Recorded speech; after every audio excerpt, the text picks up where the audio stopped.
വളരെയധികം ഒരു പ്രതീക്ഷ നിങ്ങളുടെ അകത്തുണ്ടാകണം. ഈ പ്രതീക്ഷകളാണ് എപ്പോഴും അത്ഭുതങ്ങളെ സൃഷ്ടിക്കുന്നത്. പ്രതീക്ഷിക്കണം. എന്നെ കേൾക്കുന്ന എത്ര പേർ വാ തുറന്ന് പറയും പ്രതീക്ഷിക്കണം? ആരെ പ്രതീക്ഷിക്കണം? ദൈവത്തിൽ നിന്ന് പ്രതീക്ഷിക്കണം. ദൈവത്തെ പ്രതീക്ഷിക്കണം. പ്രതീക്ഷയാണ് ശരിക്കും നമ്മുടെ അകത്ത് പ്രത്യാശ എന്ന് പറയുന്നത്. ഈ എക്സ്പെക്ടേഷനുകളാണ് എപ്പോഴും അത്ഭുതങ്ങളെ സൃഷ്ടിക്കുന്നത്. ഞാൻ വീണ്ടും ഒന്നും കൂടെ ആ വാക്ക് എൻ്റെ പ്രിയ സഹോദരങ്ങളോട് പറയാൻ ആഗ്രഹിക്കുന്നു.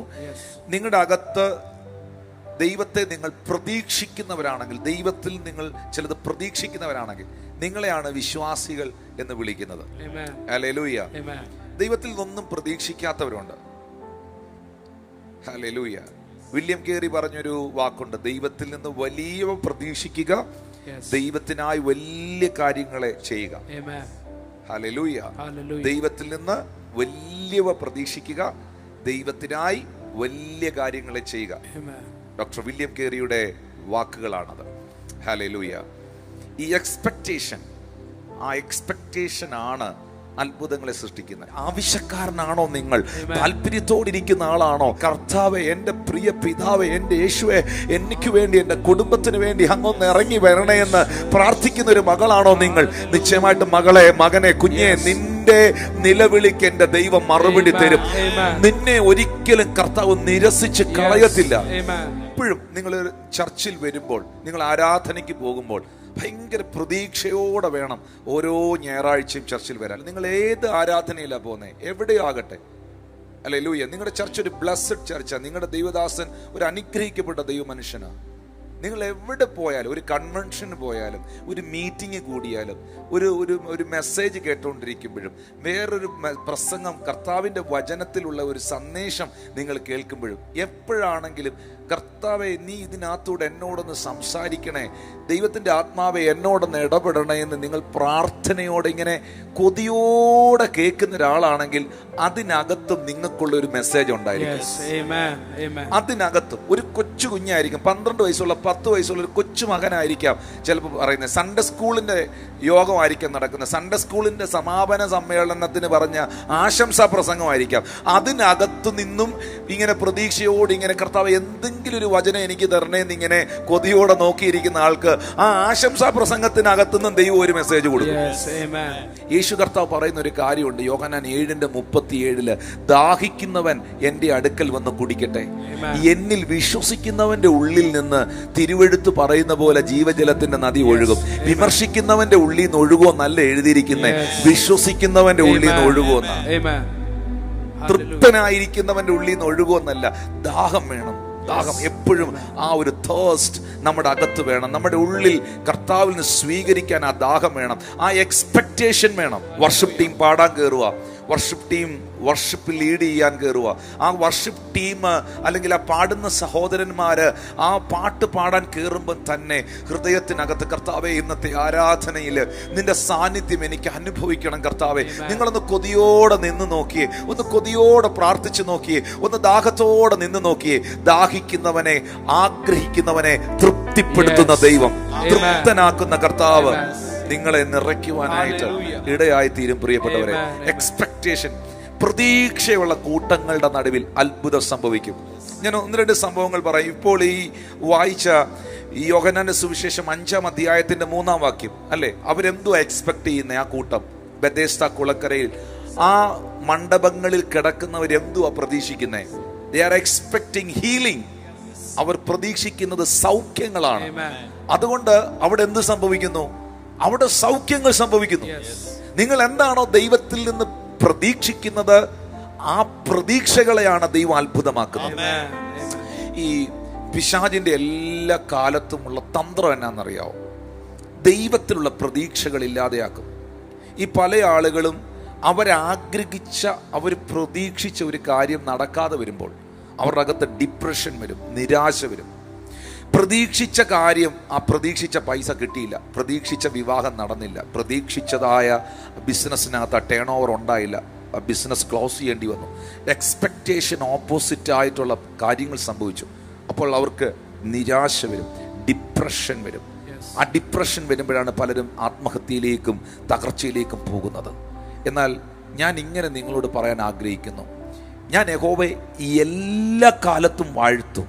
അവന്റെ സ്തുതി എപ്പോഴും എന്റെ നാവിന്മേലിരിക്കും. മക്കളെ, ഓരോ ദിവസവും എഴുന്നേറ്റിട്ട് പിറുപിറുക്കുന്നവരാകാതെ, ദൈവത്തെ ചോദ്യം ചെയ്യുന്നവരാകാതെ, മക്കളെ നിങ്ങളെല്ലാവരും കർത്താവ് നിങ്ങൾക്ക് ചെയ്ത നന്മകൾക്ക് ഒന്ന് നന്ദി പറഞ്ഞ് ദൈവത്തിനൊന്ന് സ്തോത്രം ചെയ്ത് കർത്താവിനെ ഒന്ന് മഹത്വപ്പെടുത്തിയേ. സിംഹാസനത്തിൽ ഇരിക്കുന്ന ദൈവം കഴിഞ്ഞ നാളുകളിൽ നിങ്ങളുടെയും എന്റെയും ജീവിതത്തിൽ അത്ഭുതങ്ങളെ ചെയ്ത് ഒന്നിനും കുറവില്ലാതെ ഇവിടം വരെ നടത്തിയ കർത്താവ് അതാത് സമയത്ത്, സമയത്ത്, കൃത്യസമയത്ത് വേണ്ടതെല്ലാം തന്ന് കരുതി പരിപാലിച്ച് ശത്രുക്കൾ കാണുക മേശ ഒരുക്കി തലേ എണ്ണ കൊണ്ട് അഭിഷേകം ചെയ്ത് നന്മയാലും കരുണയാലും നിറച്ച കർത്താവിന് നന്ദി പറയുന്ന ഒരു ഹൃദയം നമുക്കുണ്ടാകണം. ഞാൻ വീണ്ടും ഈ സന്ദേശത്തിലൂടെ നിങ്ങളെ അറിയിക്കുന്നു, ദൈവസന്നിധിയിൽ വരുമ്പോൾ നിങ്ങൾ എന്തുവാ ദൈവത്തിൽ നിന്ന് പ്രതീക്ഷിക്കുന്നത്? അതങ്ങ് ഭയങ്കരമായിട്ട് അങ്ങ് ഉള്ളത്തിൽ കയറി വരണം. ഇന്ന് എനിക്കൊരു സൗഖ്യം യേശു തരും. ഇന്ന് എന്നോട് കർത്താവിന്റെ പരിശുദ്ധാത്മാവ് തന്റെ വചനത്തിലൂടെ സംസാരിക്കും. ഇന്ന് എന്നെ യേശു അപ്പം തൊടും. അല്ലെങ്കിൽ ഉറങ്ങാൻ പോകുമ്പോൾ പ്രാർത്ഥിക്കണം, കർത്താവേ ഇന്ന് രാത്രി സ്വപ്നത്തിലൂടെ നീ എന്നോട് ഇടപെടണമേ, സ്വപ്നങ്ങളിലൂടെ നീ എൻ്റെ അരികിൽ കടന്നു വരണമേ. പ്രഭാതത്തിൽ കർത്താവെ ഞാൻ ഉണർന്നെഴുന്നേൽക്കുമ്പോൾ വളരെ ഫ്രഷ് ആയിട്ട് നിന്റെ ശബ്ദം കേട്ട് നിന്റെ വിസിറ്റേഷൻ എനിക്ക് ഉണ്ടായിട്ട് ഞാൻ ഉണർന്നു വന്ന് നിന്റെ മുഖം കണ്ട് സന്തോഷിപ്പാൻ, രാവിലെ തോറും കർത്താവെ നിന്റെ ദയയും രാത്രി തോറും നിന്റെ വിശ്വസ്തതയും വർണ്ണിക്കാനായിട്ട് കൃപ തരണേന്ന് പ്രാർത്ഥിക്കണം. ഞാൻ വീണ്ടും പറയുന്നു പ്രിയപ്പെട്ടവരെ, മർക്കോസ് സുവിശേഷം 5-ാം അധ്യായത്തിന്റെ 28-ാം വാക്യത്തിൽ ഒരു രക്തസ്രവക്കാരിയാകുന്ന സ്ത്രീ, അവള് 12 വർഷം മുതൽ മുഴുവനും വൈദ്യന്മാർക്ക് കൊടുത്തിട്ട് സൗഖ്യം പ്രാപിക്കാതിരുന്നവളാണ്. പക്ഷേ അന്ന് യേശു ആ പട്ടണത്തിൽ വന്നിട്ടുണ്ടെന്ന് അറിഞ്ഞ് അവളങ്ങ് പ്രതീക്ഷിക്കുകയാണ്, അവളങ്ങ് വിശ്വസിക്കുകയാണ്. അവൾ എന്താ പ്രതീക്ഷിച്ചത്? അവന്റെ വസ്ത്രമെങ്കിലും തൊട്ടാൽ, മർക്കോസ് 5:28 പറയുന്നുണ്ട്, അവന്റെ വസ്ത്രമെങ്കിലും തൊട്ടാൽ ഞാൻ രക്ഷപ്പെടും, ഞാൻ രക്ഷപ്പെടുമെന്ന് പറഞ്ഞു. ഞാൻ രക്ഷപ്പെടും. അത് അവളോട് തന്നെ അവൾ പറഞ്ഞതാ, ഞാൻ രക്ഷപ്പെടും. നിങ്ങൾ പറയണം, അത് നിങ്ങൾ പറയണം. ഞാൻ ഗുണം വരത്തില്ല, നന്നാത്തില്ലെന്നല്ല പറയണം, ഞാൻ രക്ഷപ്പെടും, ഞാൻ അനുഗ്രഹിക്കപ്പെടും. അതൊന്ന് പ്രതീക്ഷിക്കണം. ദൈവത്തിൽ അങ്ങ് ഉറച്ച് പ്രതീക്ഷിക്കണം. സംശയിക്കാൻ വളരെ എളുപ്പമാണ്. സംശയിക്കാനും സംശയിപ്പിക്കാനും പിശാചും അവന്റെ സകല സൈന്യങ്ങളും ഒരുപോലെ രംഗത്തിറങ്ങി നിൽക്കുകയാണ്. പക്ഷെ വിശ്വസിച്ചാൽ നീ ദൈവത്തിന്റെ മഹത്വം കാണും. വിശ്വസിച്ചാൽ നിങ്ങൾ ദൈവത്തിന്റെ മഹത്വം കാണും.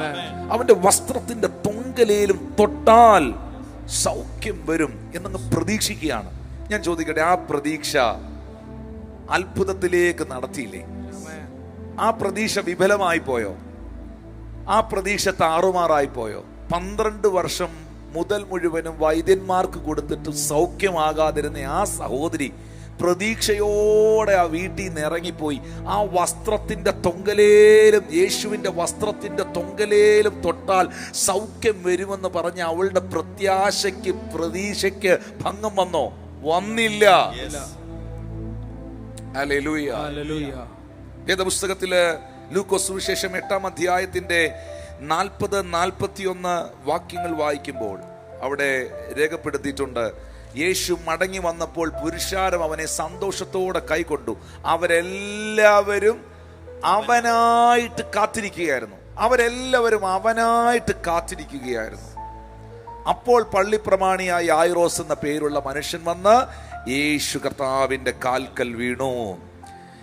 അവൻ ഏകദേശം 12 വയസ്സുള്ള ഏകജാതയായ ഒരു മകൾ ഉണ്ടായിരുന്നു. അവൾ മരിപ്പാറായതുകൊണ്ട് തന്റെ വീട്ടിൽ വരണമെന്ന് അവനോട് അപേക്ഷിച്ചു. പ്രിയപ്പെട്ടവരെ, നമുക്കറിയാം ഈ സമയത്ത് അടുത്ത വാക്യത്തിൽ നമുക്ക് കാണാൻ കഴിയുന്നുണ്ട്, യായിറോസിന്റെ വീട്ടിൽ നിന്ന് ആളുകൾ വന്നിട്ട് പറയുകയാണ്, നിന്റെ മകൾ മരിച്ചുപോയി, ഗുരുവിനെ ഇനി പ്രയാസപ്പെടുത്തേണ്ട. അടുത്ത വാക്യത്തിൽ നമുക്ക് കാണാൻ കഴിയുന്നുണ്ട്, യേശു ആ വാക്ക് കാര്യമാക്കാതെ, യേശു ആ വാക്കിനെ കാര്യമാക്കാതെ, ഭയപ്പെടേണ്ട, വിശ്വസിക്കുക മാത്രം ചെയ്യുക, എന്നാൽ അവൾ രക്ഷപ്പെടും എന്നവനോട് ഉത്തരം പറഞ്ഞു. രക്ഷപ്പെട്ടോ? രക്ഷപ്പെട്ടില്ലേ? ആ മരിച്ചുപോയ കുഞ്ഞിനെ യേശു കർത്താവ് ഉയർപ്പിച്ചില്ലേ? അത്ഭുതം നടന്നില്ലേ? യായിറോസിന്റെ കാത്തിരിപ്പ് വിഫലമായോ? യായിറോസിന്റെ കാത്തിരിപ്പ് പരാജയമായോ? ഇല്ല.